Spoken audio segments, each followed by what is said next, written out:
Are your technicians using morning checklists, job checklists, and before and after photos, or just winging it? Let's take a look at some of the best technician systems that we have implemented in our business.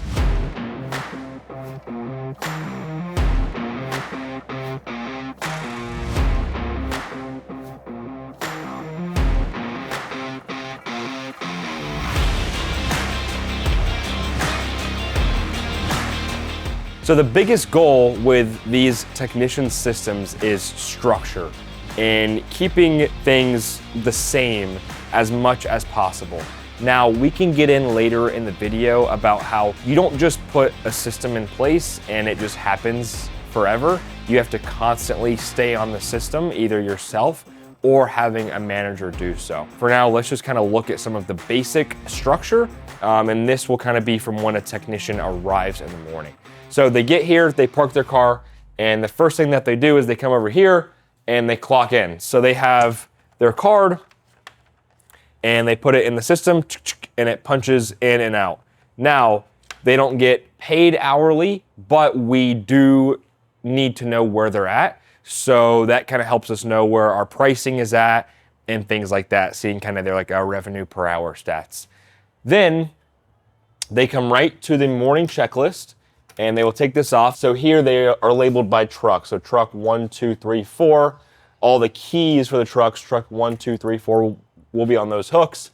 So Nick did his this morning already, and he would basically go to his truck and he would start to inspect the truck. So on this one, for example, you can see how he wrote no to the 32-foot ladder, but he did have the 28-foot ladder. This was a solo truck, so he didn't have a soft wash system, so he X'd that out. He's not doing a roof wash, so he X'd out the roof wash. And he had his PPE and everything like that. So he went through his checklist, and along with doing this, there are steps on here where they are actually turning on their pressure washers, they're testing their Flow Pros.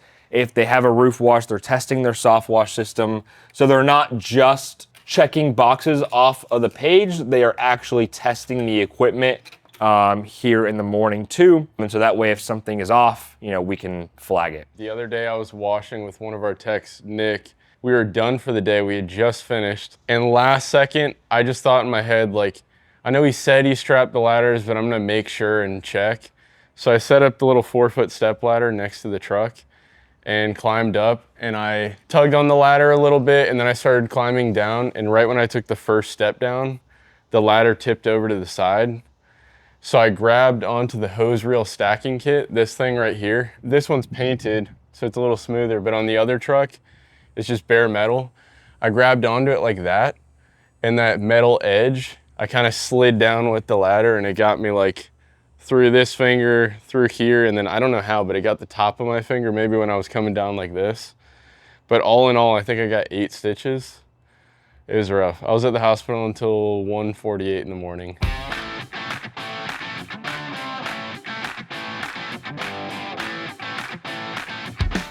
I'm gonna do the lower section now, so I think this will look good. Yeah, I'll come around and do windows on this side. From what's drying, it looks like it's gonna dry somewhat decent. I think there's gonna be some pollen on that rail. I think there's just not much we can do about it. I mean, yeah. Because I just rinsed the crap out of it. The curious case of pollen. Yeah, and you can still see it sitting there.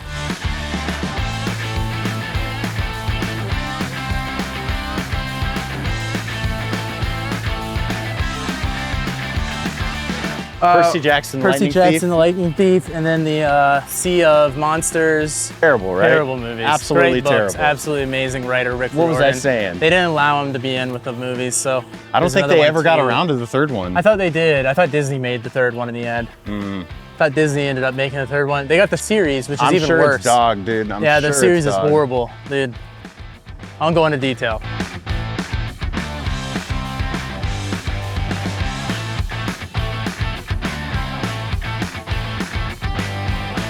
Then when the technicians get back, they have their end of day checklist. This one's much quicker here. And just a couple things on this. Y'all can pause and look at it if you want to, but place checks cash in the office, removed any broken equipment and put it in the zone, which is quite full right now for us. Remove their technician tool bags, remove trash, personal belongings. Did they fill up their bleach tank? And then did they return any specialty equipment, dryer vents, roof equipment, etc. So we like to prep the trucks the evening before. It just makes the morning start, a lot better when a technician can come in, do their morning checklist, grab their bag, everything's working, and they're good to go. When you have to get here at 7 o'clock in the morning and you don't end up leaving until 8 because you're having to fill up your bleach tank and clean out all the trash from the guy that worked in that truck the day before you, it just doesn't really feel fair. So we changed that about a year ago, having all of the prep for the next day happen in the afternoon. All right, a couple more little technician systems here. These are not the fanciest things in the world, and they don't have to be fancy, just as long as you have something in place. This is that little broken zone that I said. It's kind of carved out here in yellow. So anything that's broken that can come off the truck, that kind of lets our production manager know that that needs to be fixed, and then they just send a message in Slack as well. Just a little rolly cart here. We will wash the trucks once every 2 or 3 weeks, and we've just got different vacuums, soaps, basic car wash supplies there. Coming over here, we do have lockers for the technicians, as well as like some boot dryers and stuff, so they can, open up their lockers, put whatever clothes, drinks, deodorant, whatever they want to put in there. Over here, they have their technician tool bags. So I think that we've touched on this before, but basically anything that can come out of the truck, so like different nozzles, like a socket set, O-rings, tape, anything like that, just goes in their own bag. And again, kind of the same point of like if somebody worked on the truck the day before you and you went in to fix something the next day and like a wrench was missing, like now that's on you. And it just, doesn't really feel fair. So we just do these cheap little bags and give them some things from Harbor Freight and some pressure washing supplies and things like that. Over here, like I said, we prep the trucks in the afternoons. So when they get back, they have their bleach set up right here. So we got 2 bleach tanks. So this way fills that one up, goes to that one. And then this is bleach and water right here. So nothing too fancy there. Just extra little storage closets for more like specific chemicals. So whether they need like gloves, bags, LA Awesomes, and just some different other chemicals right there. And then they really don't get too much into like the main storage closets back there. So that's kind of some other systems that we have. Y'all can tell that they're not the fanciest things in the entire world, but there is a structure and there is a place for those things. And just even what we have has helped tremendously with just the organization and the overall structure. What's up, Caleb? Hey, how was Hayden at your job? Well, he fell off a 30-foot ladder because he decided to crawl up and look at the roof. It's a real fear. Falling off the roof while I'm here. It looks good. I know it does. It hurts me you questioned it. I'm doing these windows down here, and then I'm going to hit that wasp nest and the other one on the south side once I get the tape on these outlets, and then that's it for this side. All birds getting back in there to make nests. From the outside or the inside? From the outside. Hey, what's your arc? Hey, what's your Like arc that? there? What's your arc? You're crossing streams. I'm hands-free. They got the PS5 with the Kingdom Hearts poster. Nice. The Switch 2, they got it going on. I want it. Maybe if you ask them nice enough. Yeah, that one's rough on the inside for sure. I know. It's Just so unfortunate. Because I know the outside is like crisp crystal. Yeah. I think this one, it looks like it probably has paint on it. Or this is a storage room or something. This is like a workshop. Okay. So it's probably like... it's like sawdust, probably. Yeah. This is definitely an odd job. Initially, part of this job was cleaning out the inside of these outlets, which I've never done before, never seen on a work order or anything. But it turned out it wasn't cleaning out the inside, it was taping the opening so that birds wouldn't go into it, or wasps. So a little bit of a weird situation, but I guess the guy doesn't have a bunch of ladders, so this is the opportunity to get it done. Evicted some birds today. Rent was Unfortunately. due. So as far as the digital systems that we have for the technicians, they are mainly using 3 different apps, and I wish it was one. Maybe one day there will be a software that can do them all. But for right now, we're using 3 for the technicians, one being Slack, one being Jobber, and the other being Company Cam. So on Jobber, a technician can come in here and they can either choose, so let's say that I was Caleb, they can either choose to only see their screen if they wanted to do that, or they could choose to see everybody as well if they wanted to do that. And so they could come on here and let's say Caleb today could click on his job. He could see the name, the address, the window, the services, you know, what they're doing, the price for each service, any service notes, and then the price for the job as well. All the customer information is in there and everything else is in there. With Jobber, it's just our application essentially that allows us to coordinate throughout the day and allow us to schedule our jobs for certain time frames or for certain people. So in the morning you come through, you look at it. Really it's set up usually a day or two before. You look through the app, find your name in the list of names. You look underneath it and it'll show you your breakdown for the day, the revenue, all that kind of good stuff. And then pretty much all we do is just invoice customers off of that. They're on kind of a complex job right now. As you can see, there's a lot of stained wood. There's a lot of webs. There's wasp nests, wasps flying over the place, 2 TVs up there. They got a lot of stuff to cover. They got a lot of stuff to protect. The easiest way to share the information about what this job is gonna be is in Jobber. When the estimate was made, they made a work order where they created line items. And you can see here, cleaning out 10 outlets on front and back porch, home soft wash, water only first, and then address anything that needs chemical after. So little notes like that, just to kind of share specific information. Soft wash roof cleaning, down here you can see downstream and rinse only. They have good judgment. They usually make the right call when it comes to stuff like this, but when somebody's explicitly asked to do something, you're kind of expected to do exactly what it says. So by sharing information like that, it makes it a lot more clear for everyone else. Then for that same job, they're going to have a job checklist. So they are here right now as we are making this segment. And so they have a checklist where they have the wash checklist that's not gonna be done yet because, you know, they're on the site, obviously. They've just taken like some basic before pictures right now. On Company Cam, we take all of our before pictures, after pictures, and everything like that. It's also where when the salesperson visits, he takes different videos and pictures of the job to communicate things to look out for. Maybe the customer said, hey, don't spray this window because there's a leak in it. That's, you know, that's where the salesperson puts that. And then the technicians get here and they take a ton of before pictures. So these are just befores basically. And then when they're done, they'll take a bunch of after pictures as well. Then they'll also fill out their wash checklist as well when they're done, which just has different reminders of things like, did you do your post-job walk-around video? Did you put a yard sign in front of the house? Did you take off all your property protection? Did you close the gates? So just different things like that. If y'all wanna see our full property checklist, comment that below and we can give that to y'all. So right now I was just showing the Company Cam here, but in here, this is where we take our before pictures and our after pictures. And if we see any damage beforehand, we'll snap a picture of that just to make sure we're covered in the long run. But if I go in here and click on the wash checklist, you'll see that I've got it filled out. Arrival, Caleb and Matthew, we got that handled. We started our timer. We're filling water from the spigot. And then this is where we knocked and introduced ourselves, confirmed that, reviewed the job scope with the customer. And then this is where we have our before pictures. So it's gonna ask us a bunch of questions. Did you take pictures of the full property? Did you take pictures of all the outlets taped off?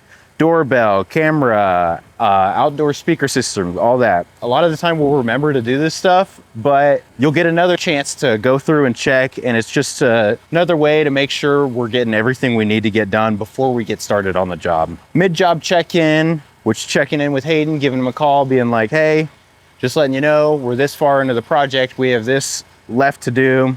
And then afterwards, it's gonna be the after pictures, so afterwards, we'll go around, take pictures of everything that we finished up on, and it's gonna ask us another couple questions, and then we'll do a walk around video for the client, and then we'll ask them for a Google review, make sure we got that done, and then the last thing is the yard sign photo on this checklist, and then make sure we have all this stuff filled out. In Company Cam, we use the to-do feature a lot.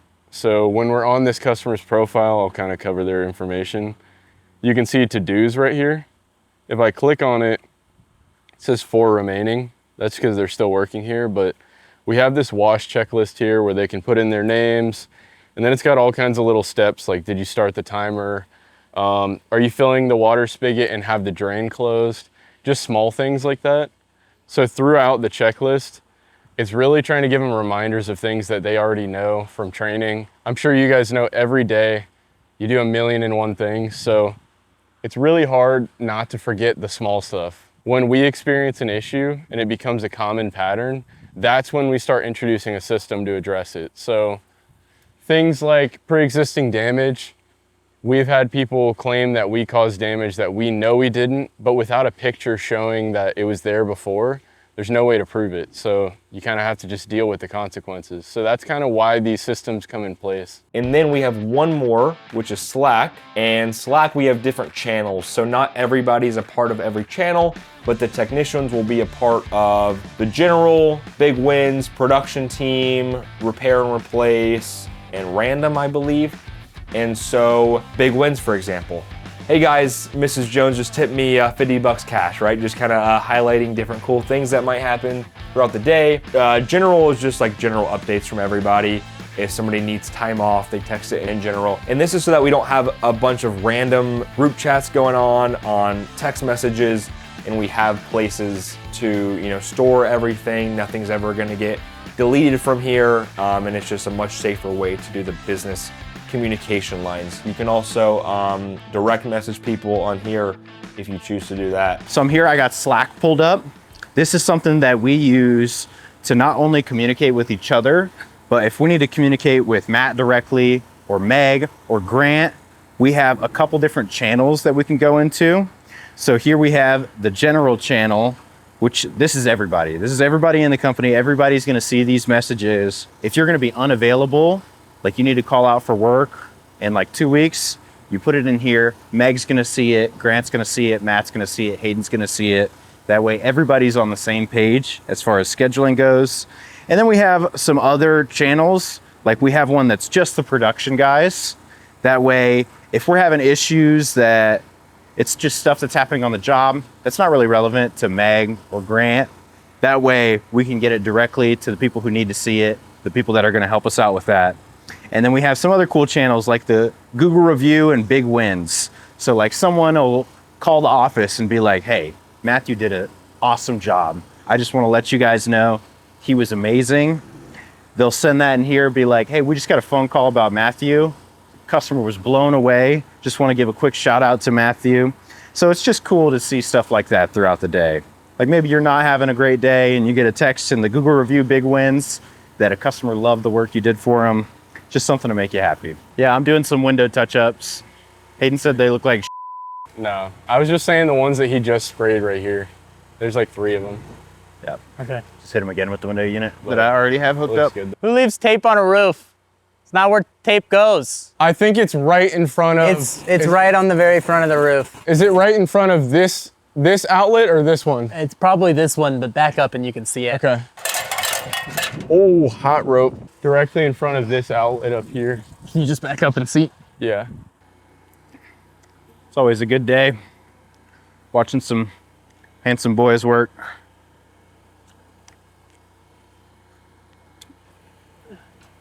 You're good. You're good. Let it keep on. Did you find the tape? I left it on the roof right here when I taped this outlet. Nice. There it is.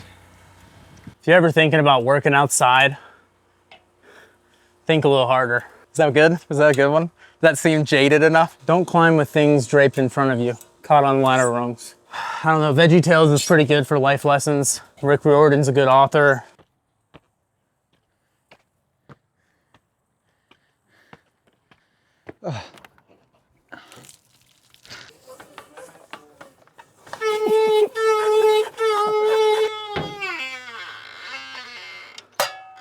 This hose is used and abused, bro. If you guys are in the pressure washing industry and you do washing every day, you know when you see stained wood, you kind of put up your guard. You're thinking like, what am I gonna do to deal with this? Do I cover it in plastic? Do I keep it wet the whole time? Do I not use bleach and just use water in this section? Those judgment calls are great when you know the whole business, you know how all your equipment works, you know what chemicals work best for everything. But when you're a technician and you're coming into a business and you're being trained kind of as you encounter things, of course, we train these guys how to do a house wash, how to do concrete, how to do a roof, all the different services we do. But you get kind of limited exposure to those unique situations until you encounter them yourself. So a house like this, it's absolutely completely stained wood. So you're not putting plastic on that. And if you clean it with just water everywhere, there's gonna be spots that look dirty. They're paying us to clean this house, so we need to address things little bit by little bit. So that's kind of why we have these systems and why we have the estimator come out and give extra detail. Because not only is he making a judgment call based on his previous experience as a technician, but he's also communicating with the client, setting the expectation that, okay, in these areas, we're just gonna use water. So more than likely, this is gonna improve, but it's not gonna come out quite as clean as this area. So that kind of stuff's really important. If we don't set those expectations, that's when we get a house like this. We send the guys out and we go, oh, it's a home soft wash. And they hit the whole thing with downstream. They give it 10 minutes and then they come back to a house that's like 3 shades lighter. So as you can imagine, that's not what the client wants. That's not what we want them to do. So the more information, the better. And the more we systemize and make things predictable so they know where to look, the more likely they're gonna kind of follow those instructions and get it done right.